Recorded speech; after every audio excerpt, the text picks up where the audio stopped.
My name is Lila Anderson. I'm the educator of visual literacy and learning for University Museum.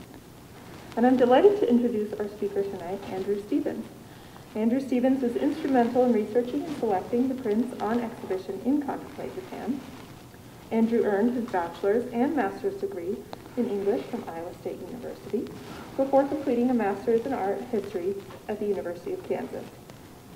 Andrew served as the distinguished curator of prints, drawings, and photographs at the Chazen Art Museum, where the permanent collection kept him quite busy, hosting visitors to the print room, researching works on paper in the collection, and adding to the collection, increasing it by nearly 70% to 13,211 works during his tenure. Andrew put together exhibitions of artworks from America, Japan, France, Germany, the Netherlands, and India that spans 5 centuries of the history of art. Likewise, his fascination with artistic technique has driven his research into a broad range of printmaking, photographic, and drawing techniques.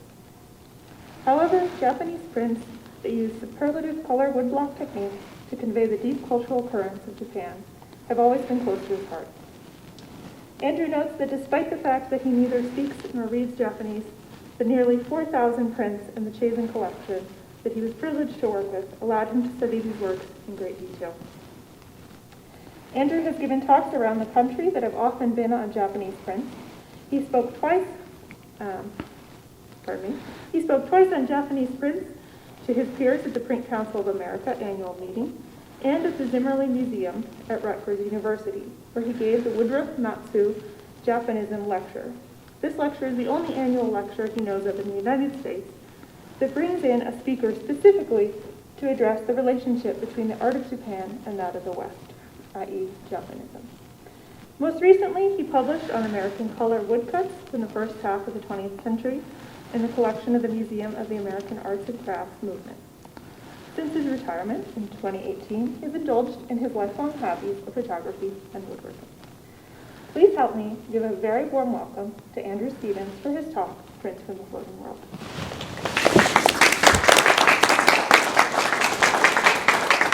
Well, good afternoon. Thank you so much for being here today. I'm really delighted to be here. I have to say I'd be delighted to be almost anywhere aside from my little house, because this is the first time I've been out in a while, so it's very nice indeed. And it's nice to be back in Ames after having gotten my degree here, and my first 2 degrees here, and having generally a good time. But, and as I said, one of my classmates is here, but don't ask him what I did to have a good time, please. Thank you. I'd also like to thank the University Museum's team for putting up this wonderful exhibition, and in particular, Lynette Pullman for bringing me in to work on the prints here, the Japanese prints here, and Lila Anderson, who organized today's event. So today I'll talk to you about Japanese prints, and some of it will be technical, so I hope you will let me know when you have questions.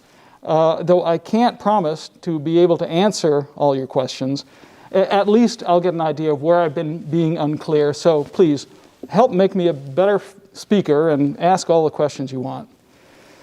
The Japanese prints I'll be talking about today are famous for some particular historical reasons. So first I'd like to talk a bit about how these prints, where these prints come from before going into how the prints were made, and then talking about a few of the prints in the exhibition individually at the end.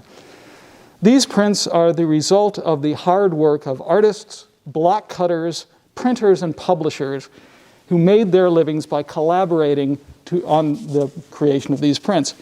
Remarkably, though, they probably wouldn't exist if not for Japanese isolation that lasted for 200 years, a little more than 200 years, and ended in an episode of American gunboat diplomacy in 1854 that opened up Japan's ports to international trade. 5 years later, Japan was trading with 5 Western countries, including the United States, and the resulting commerce rapidly transformed Japan, previously sheltered from technology and ideas from abroad, and was this new technology was embraced by the young new emperor, who had an ambitious modernization plan for the country. And in the West, the wave of products from Japan that showed up in the market was almost overwhelming to people. Japan's isolation had let artists go their own way to a large extent, reimagining the art and style that shaped all the material parts of Japanese culture, from fine paintings and sculptures to inexpensive fans and paper lanterns and things. All took particular shapes and decoration that appealed to their buyers in Japan and were attractively exotic to those experiencing the culture from abroad.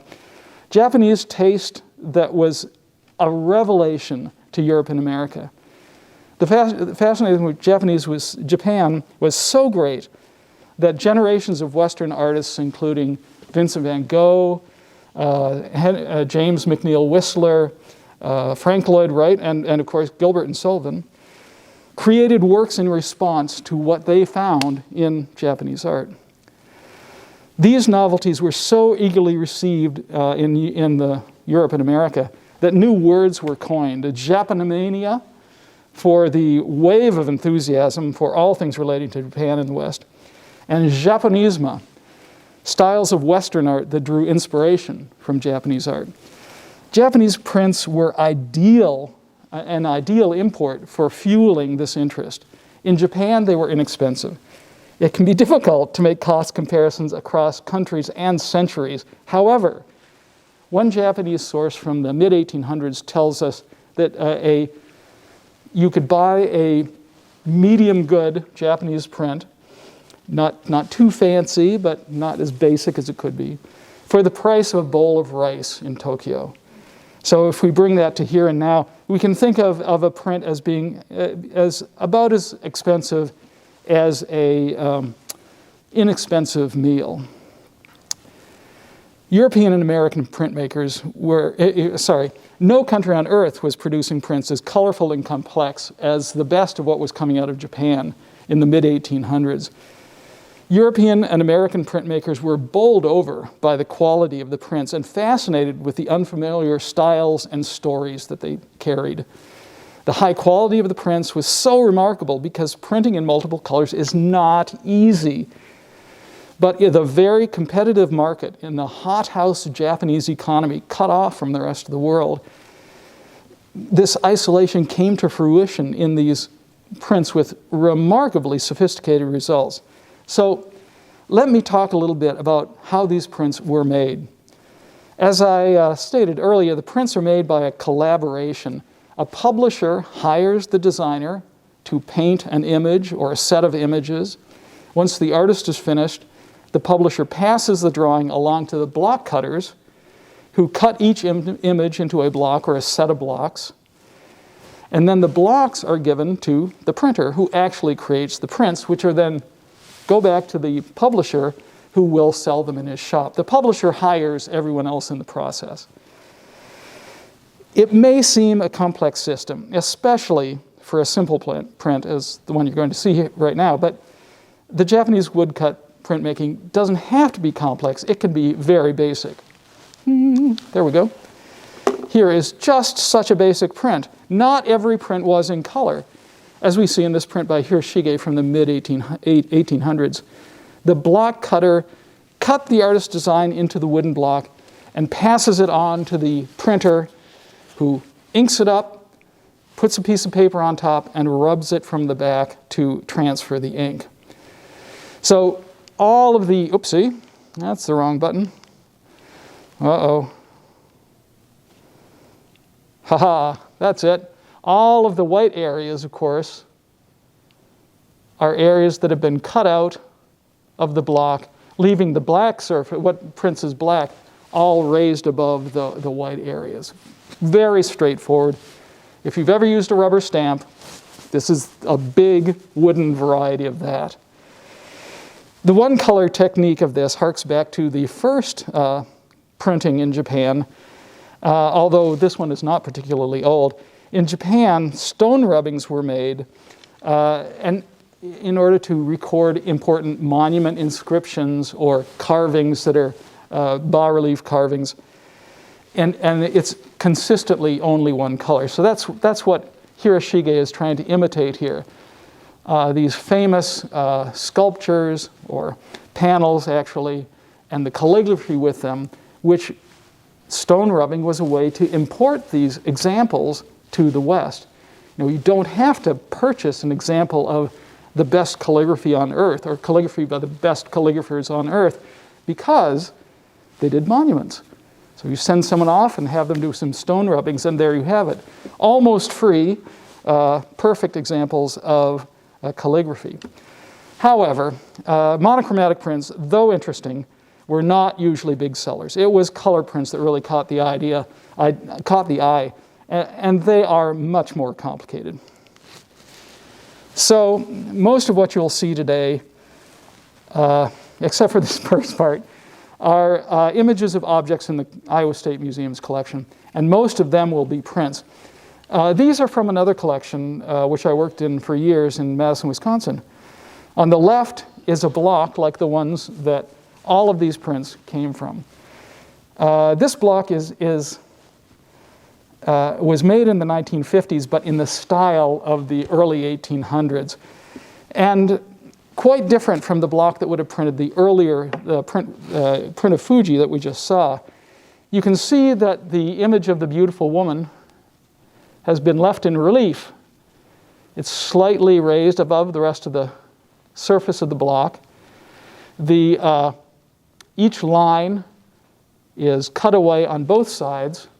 So unlike your graphic artist who makes a line by making one stroke, the woodblock cutter has to cut a line by cutting first one side and then the other, which is a tricky business, especially since the goal was to imitate the calligraphy of the artist.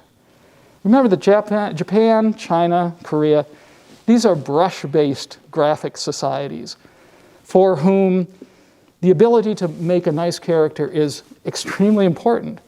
So in a print, if you're trying to imitate or you're showing a painting, it's incumbent upon the printmaker to imitate the kinds of lines that are made with a brush. And if you look closely around the museum, you'll see some of these do this better than others, but the extent to which things like the signatures, and let's just go back, are, oopsie, too far, the signatures, which of course are also cut into the block. These show the real skill of the block cutter in my way of thinking, and really it's very easy to confuse them with actual calligraphy done on the page. So much so that sometimes when Japanese people write on a print, my first instinct is to say, wow, that's some good cutting. God, they really got that one, huh? But in fact, they can, but sometimes it's just writing on the print.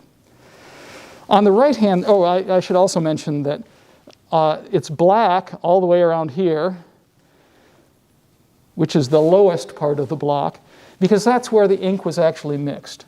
Pigment and binder, which essentially is rice paste, loose rice paste, was put down in these areas here. And if we had the block with us, you could still see a little scab of it down here where it dried out and got gumpy. These are mixed down here in the bottom of the print, in the base of the, that's a bad thing. This is the psychedelic portion of our show. If we look at this one over here, I think most of you can probably see it. You can see pretty clearly the sort of thing that they accomplish with prints. What's really remarkable about this is not just that it's all these colors in one place, but they're all so well controlled. We've got this line block that we were just looking at, and we don't see the colors overlapping each other at all. The line block, with its line of maybe 1/16 of an inch wide, but not too much wider than that, actually, that's the only place where the colors should overlap in one of these prints. If you see the colors getting out aside of those lines or not meeting those lines, that's a problem. And it's especially common in woodblock prints because wood is not a stable medium. It swells and shrinks depending on humidity and temperature. And every time it changes shape, those colors move around a little bit with regard to each other. So in printing, the paper is always slightly damp. And one of the printmakers I know who uses this traditional style, when he prints from a block, he puts 4 little pieces of cloth, about that big, little squares, moistens them, puts them on the table, and then puts the block on top of it. So the block remains as wet as possible for as long as possible, so that it swells to its maximum and is reasonably stable. And that's how he controls it. How they did it in the 19th century, I have to say, I'm not exactly sure. And I've seen enough prints to know that it doesn't always work out perfectly. So I think I've got to speed up a little bit here. So this block printed this print. And there's a couple of things to notice. First of all, no colors because it's only one block. Secondly, it's in reverse. It is the way of printmaking. You make a block on this side. Oops, I got to get back to the mic. You make a block this way, you print it, and it reverses every time. And it's something printmakers have to deal with every time they make a print. Let's see. Well, let's look at the next series and go from there. These are prints from a pamphlet that was put out by a Japanese print dealer in the 1920s, I think. It's not dated, but it really looks like it was made in the 20s. And it goes through what we call progressive proofs. So on the right, in this case, we have the same block on both sides. As we go along here, we'll see a new block over here and see what it adds to this block on the right-hand side. So we'll have the cumulative effect on the right and the single block on the left. Okay, so the first block, as always, is the line block. Second, a very, very, very small amount of carving on this block, but it is solely to give a little bit more density to the hair of the women in the boat. And some of these, you would never figure out. This is such an odd design. Only in context can we understand it as a polka dot pattern that's been roughed into the shape of the backside of an obi. Yet another hair block. So this one, however, has a lot of detailed cutting here that is important in the final print. People always look first at other people when they're looking at art. And so faces are especially important. So providing enough detail there is crucial. And we often see that artists of every nationality spend a little extra time on faces. They really do their utmost there. Well, let's see. So, after the hair block, here's a block that just prints the yellow. But it's the yellow throughout. So the hair combs, a bit of the shore, the boat, bits of the obi and the umbrella, all the same color at this point, all yellow, and all be done with one block. A brown block for a little bit of extra depth in the bottom of the boat. Yet another slightly darker brown for the boat, mostly. A little bit of pink in order to start the kimono collar and ties. Purple. Blue, which is printed over the yellow. So it's a little bit different color here from here because these are all water-based colors. They're quite transparent, like watercolor always is. So designers take advantage of the possibility of mixing colors on the page by printing one color over another color. A bit of a light blue for the background. I should also say that I realize that this says it's the 11th color and the 11th block, but in fact, as I was looking through these, it occurred to me that an efficient printer might have done both these last two in the same block. This blue and this blue are far enough apart that although they're different colors, you could still print them from the same block. They aren't close enough so that they would be difficult to print. However, you would still have to print all of your umbrella blue and then go back and print all of your sky blue. So it saves you one piece of cherry wood, which is the traditional block that's used for these, which is not inconsiderable because it's very expensive. It takes about 2 years for a piece of cherry wood to be seasoned properly to be able to print from. Well, let's see. Things are getting bright now. And a little bit of green, some yellow for the fan. I just cannot believe that anyone in their right mind would cut a block with only this on it. That is so wasteful. I'm pretty sure that's not what happened, but it does help keep track of the colors. So this and the next image are an example of obviously having used the same block. This color was the first printed on the body of the kimono, and then this color was printed. And this one has a really nice gradation from top to bottom and is printed on top of the previous color, but of course it's much easier if those are both printed from the same block, because then it'll be exactly the same, it'll fit perfectly. So here's at least one example where this is absolutely not a different block. Here too, we see a general pale blue background and then a gradation printed over that. Almost always gradations like this have to be printed with more than one pass because they just don't get, it's so easy for them to go wrong. They often take 4 or 5. And if it's a very intense color like black or red, you have to print it several times just to make it bright enough. Finally, there's this little bit of gray in the ocean, and that's the print itself.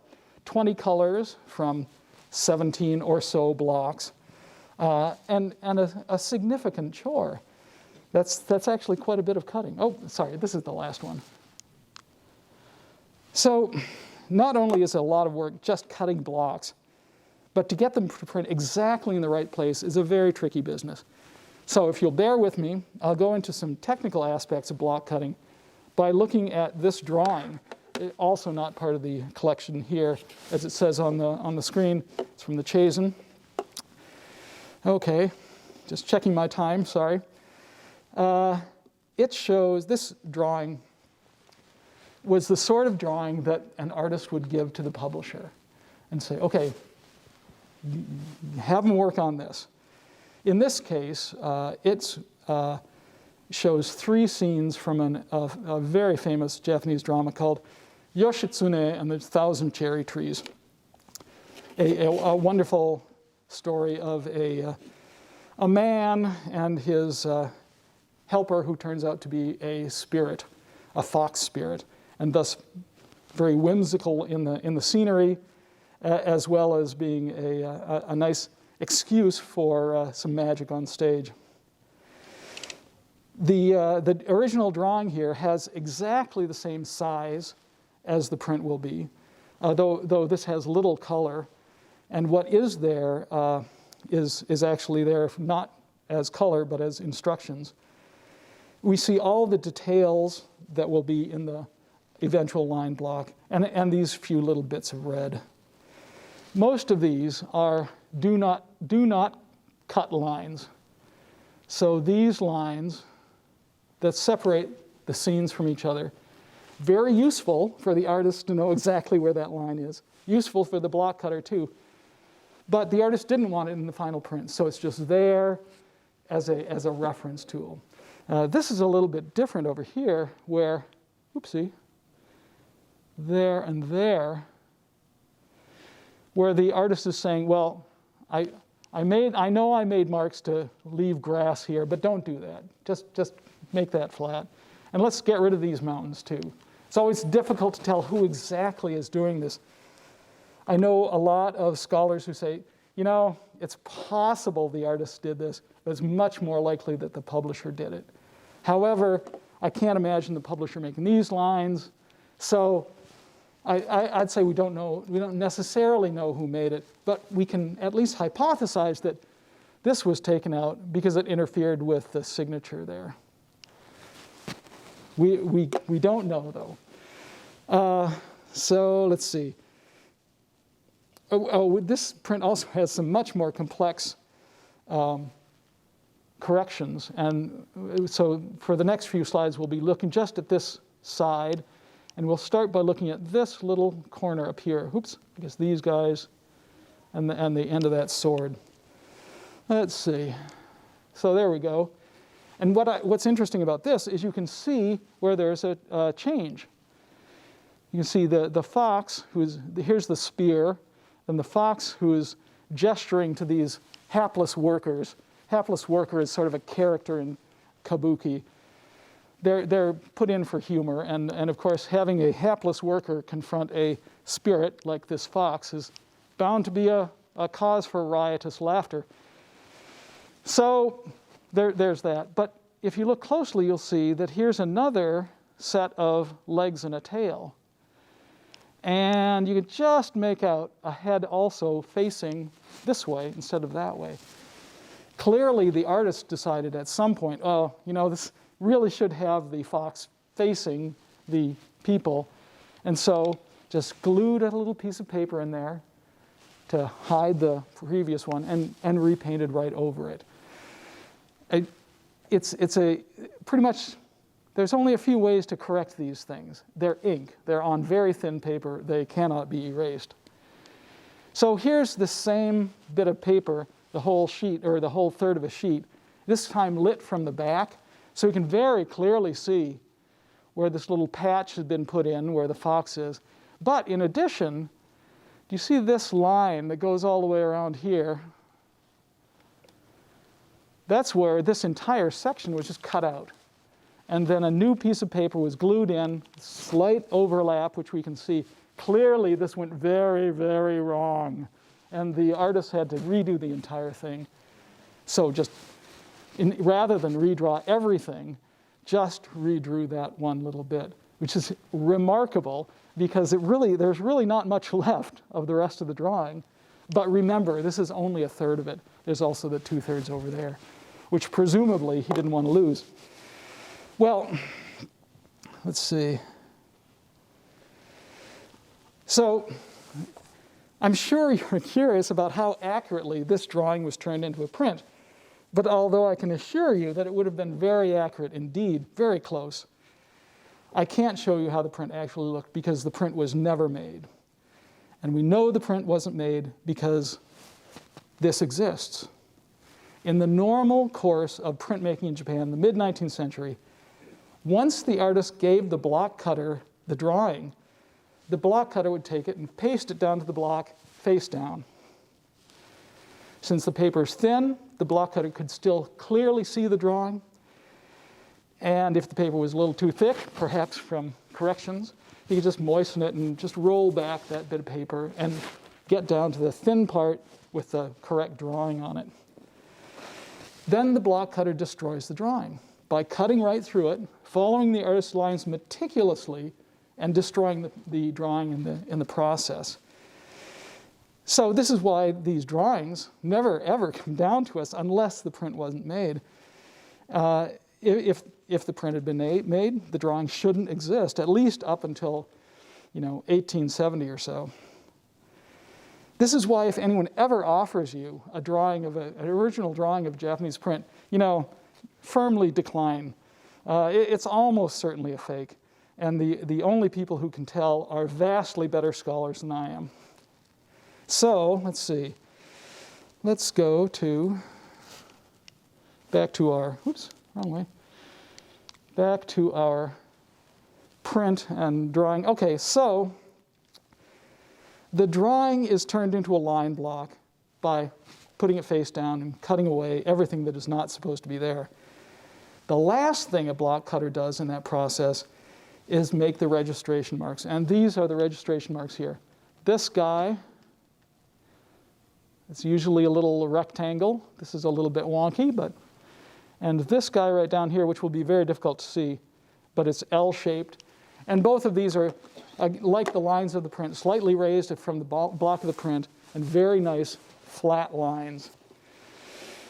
And here's the clever part of the technique that Japanese printmakers invented, and which made it possible to register almost perfectly dozens of blocks. This sheet, for instance, was printed by putting one corner down here, one edge along here, and gently laying it down on the block. To make the rest of the blocks for this print, and remember there's approximately one block per color, the block cutter makes a pile of prints from this first line block. But instead of nicely putting it in here, he uses a piece of paper that's larger and inks the registration marks as well as the drawing. So now he's got a bunch of prints, all with these little marks on them. Those then are glued face down to more blocks. So that means that each one of those blocks now has registration marks in exactly the same relationship to the main drawing that this block does. So cutting those registrations in the new color blocks and then choosing what areas becomes much easier, because you're really just looking at this, right? Reversed through the back, but it's thin. And you decide, well, we need to make some little bits of color on these places that are outlined. And it works incredibly well, impossibly well. Western printmakers were astonished that this worked at all. But it does have some problems. One of them is that wood is not a very solid medium. It not only burns and breaks, but even just the pressure of printing by hand can wear out the lines, break them off, and fill them with old ink. So from time to time, we often see changes in the blocks. A line will break, a block will break entirely and have to be replaced. And sometimes, if the print's popular enough, it will be printed so much that the blocks just wear out. If it's still possible to sell it, though, someone will absolutely make new blocks. So when we bring all the prints together that we think might be from the same blocks, we can watch the way that the prints change over time. The lines in the prints change over the time as blocks have broken or worn, or perhaps been replaced completely. For the most popular prints, completely new sets of blocks are made. And all of these will be slightly different from the original. This can make it difficult to absolutely identify prints. And that was my job. That's what I was hired to do here, is figure out what's in the collection. So when I was working on prints here, this is one of the prints in the show in the collection. And I knew this was a little bit different from other versions I've seen of this, because this is my list of important differences. And you'll notice that there's a reversing meander on all but a couple of these. And that worried me. I thought, well, is this original print or is it a reprint? It can be difficult to tell. So I looked at background areas of the print, right here and right here, and got images of all of those areas to compare them.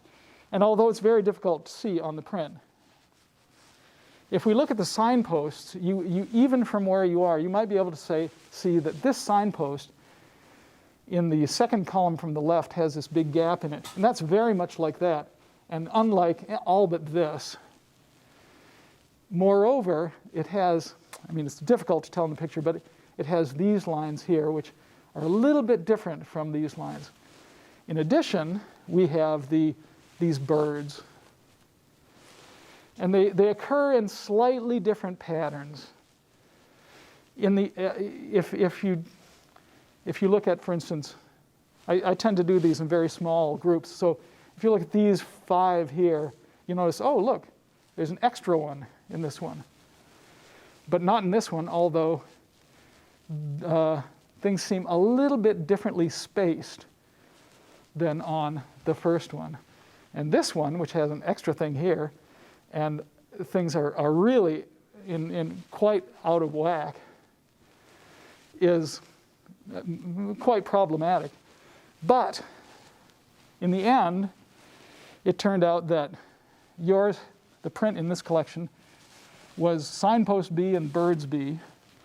Although it didn't have the meander, it does have the cut-off moon, which is how I know it can't be this one, which is the Omi print, which had a whole, instead of being cut off by the top, the moon is down and it's a whole moon. So this is the kind of games that collectors encounter constantly.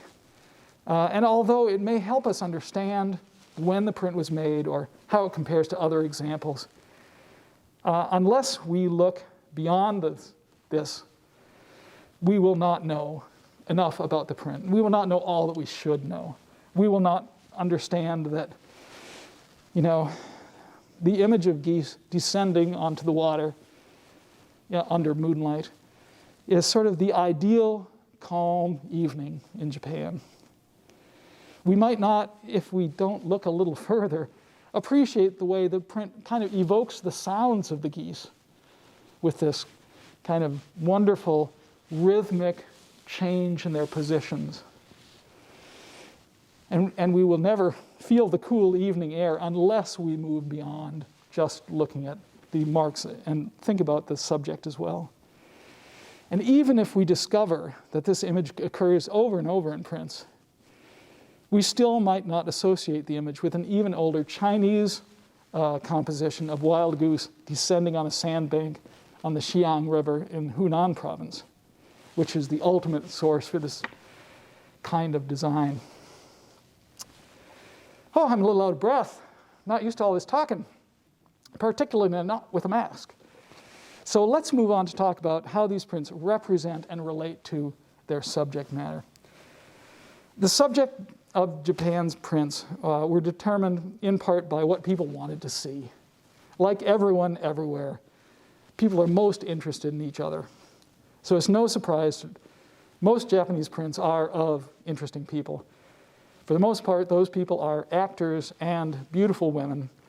Not always prostitutes, but almost always. High-class women were illegal to show in prints, so that's part of the reasons we know that. So, for instance, if we go to this really wonderful Utamaro print, the portrait of the courtesan Arihara arranging flowers, we see a fine example of this beautiful woman, or bijin, as it is in Japanese image. Arihara of Tsuruya was a courtesan who worked at and was essentially owned by the Tsuruya tea house in Tokyo. And she was a regular subject of Utamaro's prints. As a high-ranking courtesan, Arihara was expected to be conversant in the arts, music, literary painting, and flower arranging, and also expected to excel remarkably in at least one of them. She is shown arranging long irises in an appropriately tall vase. The inset panel up here shows two boys playing Shoki the Demon Queller. Okay, Shoki the Demon Queller is often evoked in Japan as a protector of children. The demons were always portrayed red, so Shoki eventually became a protector of people from measles because they're red. And he was also a favorite deity to talk about on Boys' Day. And I noticed there's a Girls' Day display over here, so you can read a little bit about Boys' Day here. But it's a early spring festival in which the among other things, there would be a visit to the shrine, and you would bring your irises especially, because iris is associated with military strength. The swords, the leaves are vaguely sword-shaped. The iris is a clan symbol for some of the more important houses. And back when this was made, when Boys' Day was not yet these days there's no Boys' Day. There is Children's Day instead, which is not quite as sexist or quite as militaristic as Boys' Day was. Because Boys' Day is all about training the youth of today to become the warriors of tomorrow. So the relationship between these two images lies in the title of the series. So this is matching flowers to the 5 festivals, and the Boys' Day festival is one of these. So here's boys playing shoki to remind us of what festival we're looking at. Nothing so literal as something that would show the festival happening, just this sort of, if you're familiar with Japanese boys and Boys' Day, you might figure out what this is, but that's part of the fun of these, is figuring out what they were, and I'm sure that was true of the people at the time too. Some of these are extremely unlikely associations between inset and main subject. Not necessarily in this set, but it's a common trope. And sometimes they're puns or outrageously obscene. And figuring these things out is clearly part of what makes these prints wonderful. The other thing I wanted to mention was that down here, this is the only thing on this print that wasn't printed by the printer. This is a little stamp that was put on by the collector, a really famous Japanese dealer of Japanese art in France in late 19th and right into the 20th century, whose name is Hayashi Tadamasa. And so it's kind of wonderful to have this link to the history of Japanese art dealing encompassed in this print, as well as its really, really wonderful design. Utamaro is a really quite wonderful printmaker. Let's see. Well, on to our next one, which I think I'm almost getting to.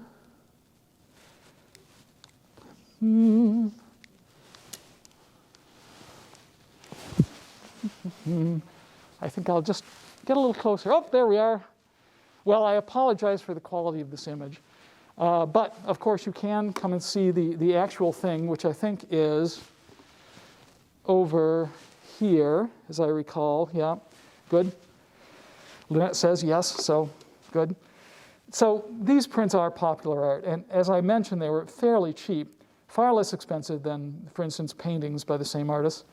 And the publishers knew that their audience knew their audience and were in fierce competition with each other.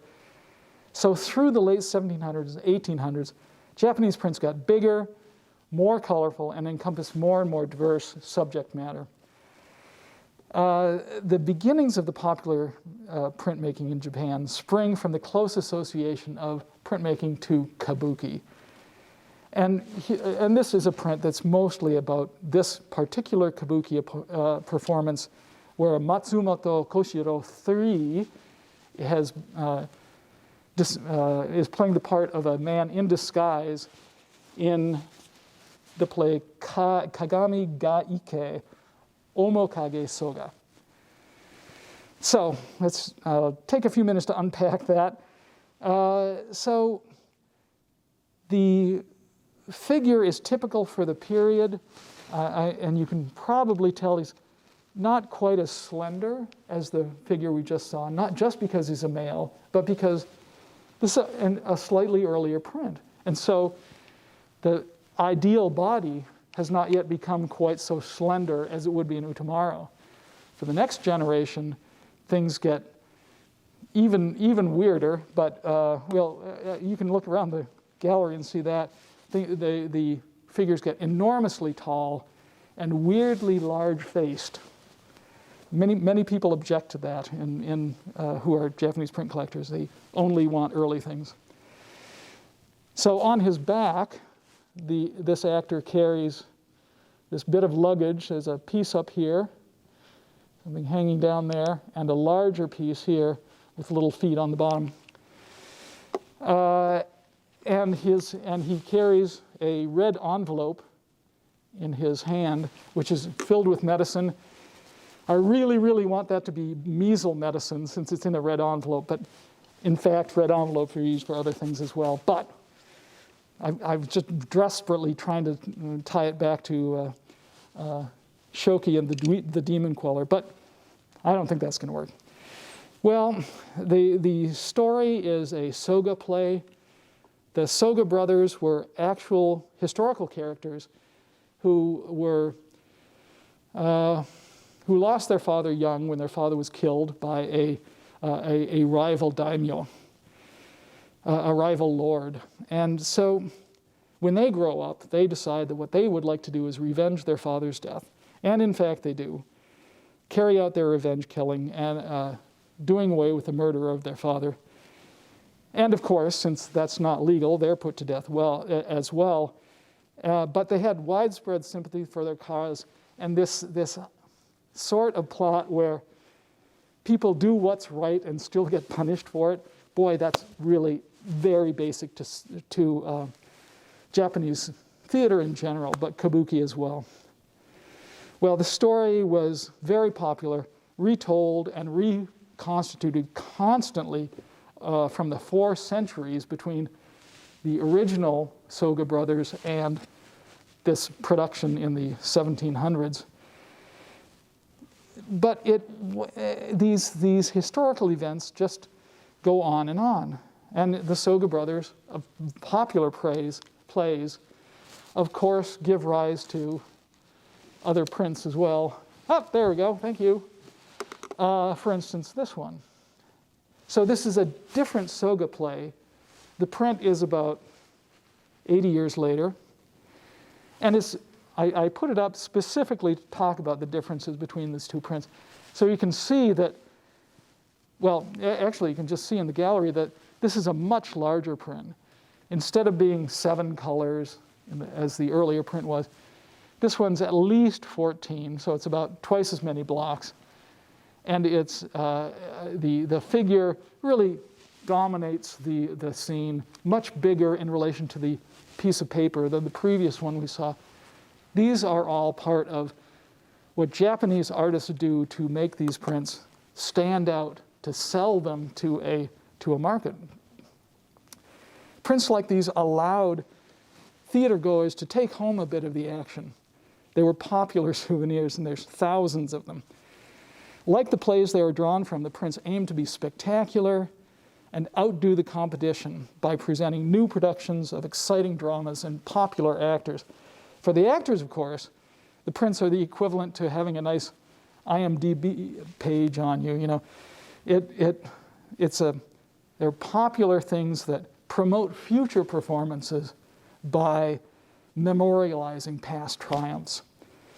Producers of plays and publishers of prints were in a near symbiotic relationship with each other, and both were remarkably successful. These kabuki prints were so popular that they were viewed with some suspicion by conservative authorities.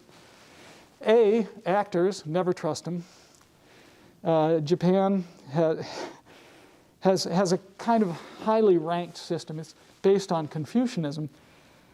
And the most important person in Confucian thought is the farmer who feeds everyone. Then there are warriors, you know, and the daimyo and the rulers. And at the very bottom are the people who sell stuff, ordinary merchants. They are not royal, and they take advantage of everyone. So for Confucius, they were just low guys on the totem pole. However, in Tokyo, merchants were a new class. It was a prosperous city, a very prosperous city, and the merchant society was growing up, and it's they who were purchasing the prints and going to the kabuki theater. Rich people purchased paintings and went to no theater. So kabuki is really art of the common man, of the working man. And that probably explains why it's so very colorful and so very exciting, and kabuki as well. It also explains why kabuki stories are quite often about a young guy in Tokyo who's down on his luck but takes advantage of a wealthy old man and steals his woman and his money, ideally, and maybe gets shot at the end, but that's just part of being in love, I guess. Well, I thought that would get a better laugh, but I guess not. You should always do the humor early, otherwise people don't recognize it. Oh well, so sorry about that.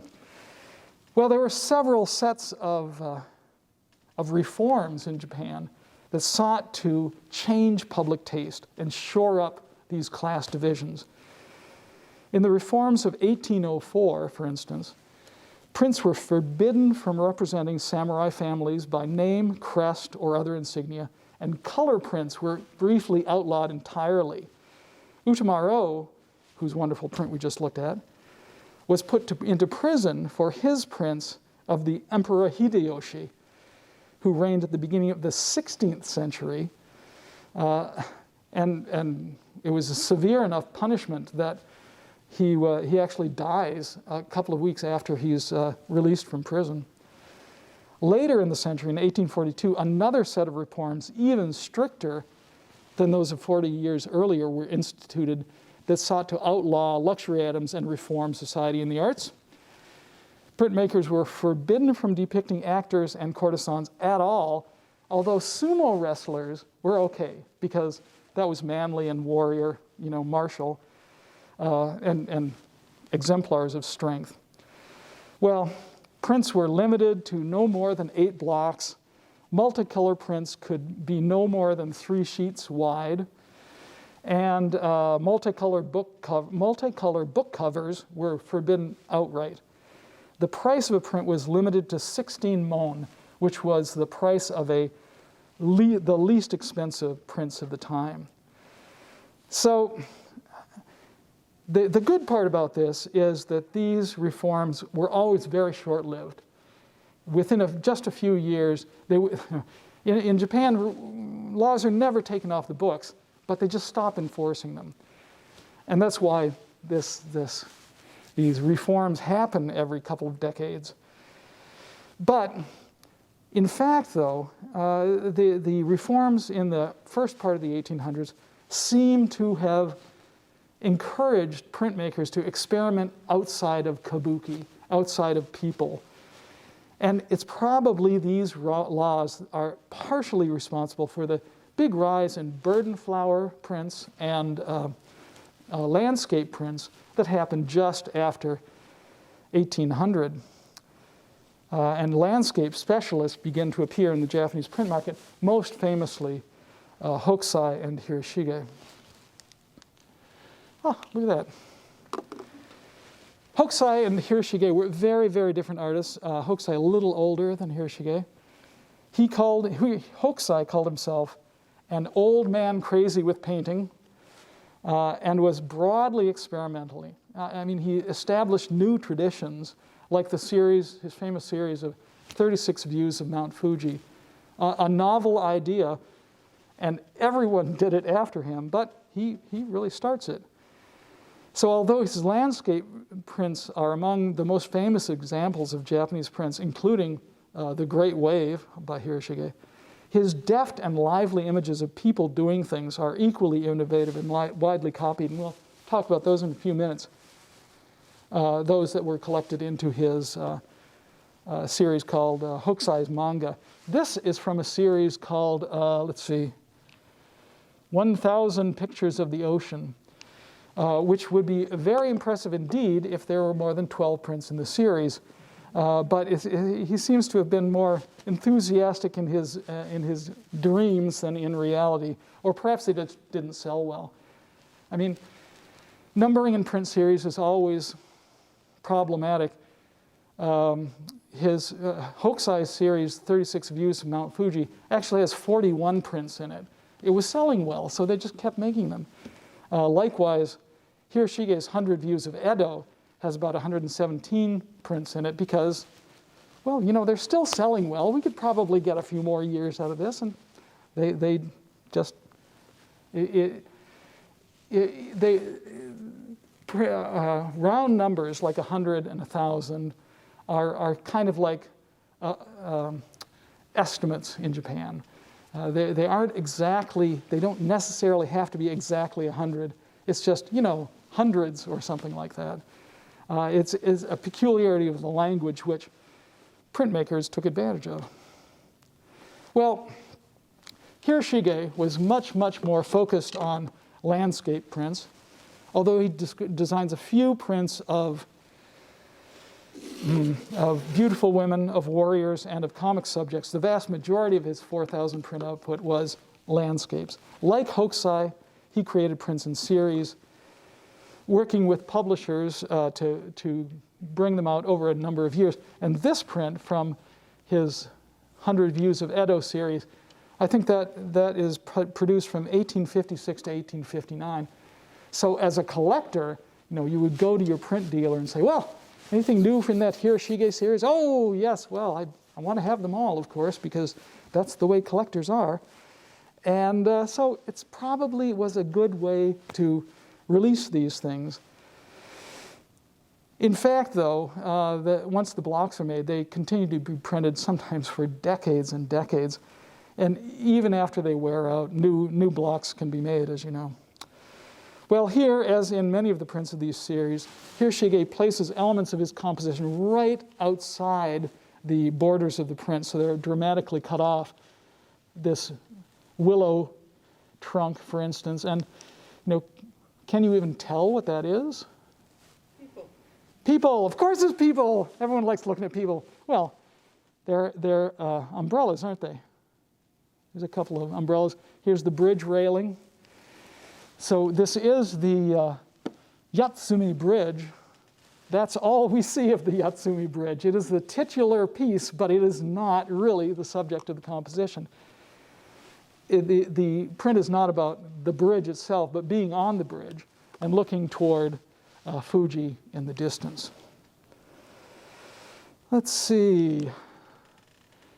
So someone like Tsuchiya Kauitsu, very deeply influenced by Hiroshige. Hiroshige really opens up this kind of images of familiar Japan as subject matter for prints. And we might find a little bit of Hiroshige's interest in things coming in from the edge. Here, this bridge is not quite fully done, although we do have a lovely span here. And the subject matter is, as was unnecessary for Hiroshige, Kauitsu, this is a print from 1930, or the 1930s probably, but there is nothing that's not Japanese here. Kauitsu Hassui, these are artists who made prints that of contemporary Japan, but they just left out things that weren't Japanese.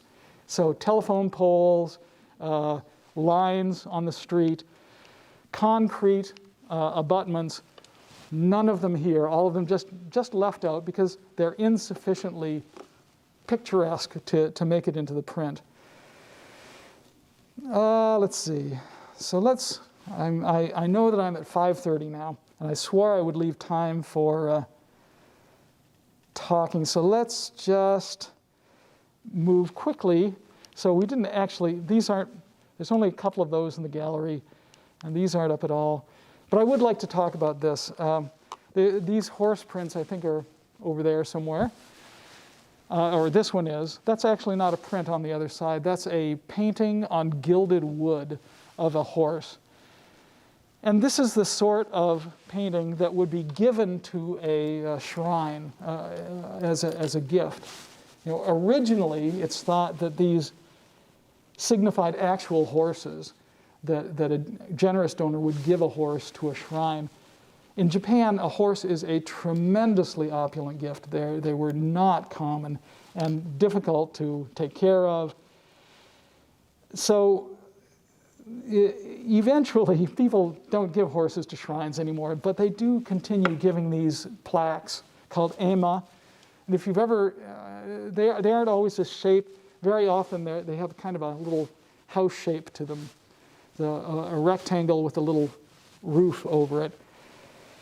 And I wondered, as I was looking at this print, and the other one in the collection is very much like it, both from the 20th century. I wondered whether they might not have something to do with these shrine things. And it was only a couple of weeks ago that I found this wonderful painting that it's very close in position and extremely close in style to this print by Aoyama. And I think, and if you go and look at the other print, you'll see that it's called a Zen horse. And I think that this all means that both of these prints are directly looking back to these ema, these shrine plaques, and turning them into prints. And for a Japanese person, having one of these in your house, that's a little bit more of a spiritual image than it would be for a Western person. I know lots of horsey people. They do not necessarily think of horses as something that associates with Shinto shrines. They think of horses as fun to ride. So for a Japanese person who's most likely never ridden a horse, has only seen them, much more likely to see these and in their association with the shrine than as a simple sort of wish fulfillment of horse ownership. And it's a common confusion about these prints that they show things that people want to possess. And I don't think that's even usually the case. I think they show things in a way to make people want to possess the print, which of course is a much better idea if you're trying to sell prints. But in addition, it creates a group of people who become very sophisticated about these prints. They look at them very closely. It's not like images today, where if we look at one for more than 10 seconds, it's a very unusual situation. For a Japanese person, these prints would be most usually not on the wall, but bound into books. They would take them out and page through them. They might organize them. Collectors, they love organizing things. And they have a lot more thoughtful experience with them. And this, I think, is one of the main reasons why these prints are so spectacular. Because the audience demanded high quality and found it with these wonderful prints.